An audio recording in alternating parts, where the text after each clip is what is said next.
But first, with just hours, of course, until the first polling places open, President Trump, as you can see, look at him. He's just still working hard for your vote. In fact, the president still rallying the faithful in Kenosha, Wisconsin, with a fifth rally to come a little bit later on tonight, we hope, in the show. The man is an absolute machine. Breakneck schedule. It's emblematic of how he's been running the country for the last 4 years. And it reminds me of why the people elected him in the first place. And it's paying off. Now check out the Real Clear Politics polling averages in the key swing states. Trump's ahead in 5 of them and is within striking distance in the other 3. He sweeps all 8 and he wins. Now, when the president left the hospital, remember, after his COVID diagnosis 4 weeks ago, all the experts on the left in the media and Democrat politics said, don't campaign, it's too dangerous, you'll be a super spreader. Told him not to hold rallies. But he knew how this was the most important election of our lifetime and how important his campaigning was for the psyche of America. He had to be with the people. They had to see him. He knew it was important for Americans not to succumb to the media and the Biden doom and gloom propaganda they've been pushing on you since the beginning of this pandemic. And the president's fans, well, what did they do? His supporters, the voters, they repaid him by turning out in the cold, in the rain, in the heat, in the wind for rallies and impromptu caravans. This was all organic. In Arizona, 1,500 cars took part in a pro-Trump parade that stretched for miles and miles. Conservatives in San Diego put on a huge boat parade, a liberal sea of Trump supporters. Tens of thousands turned out last weekend in BUTLER, Pennsylvania. I personally shot this video in an overflow crowd in Rochester, Minnesota.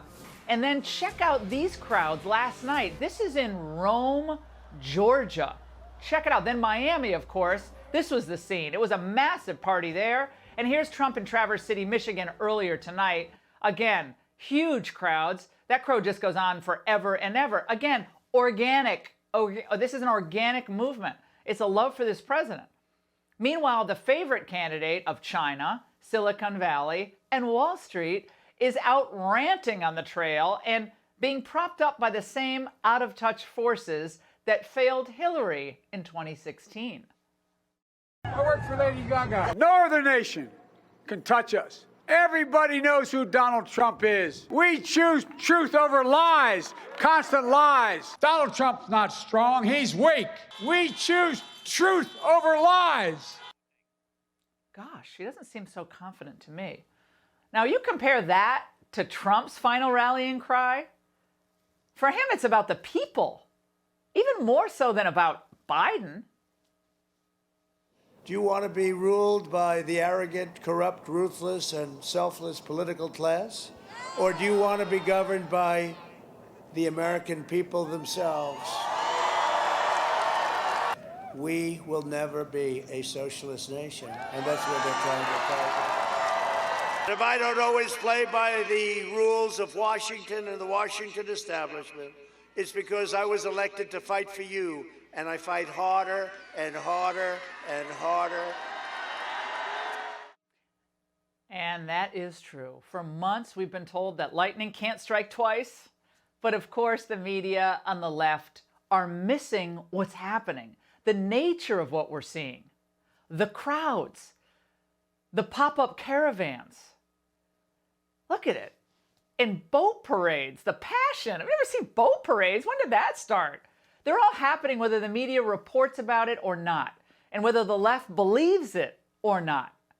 And whatever happens tomorrow night, one thing is completely clear.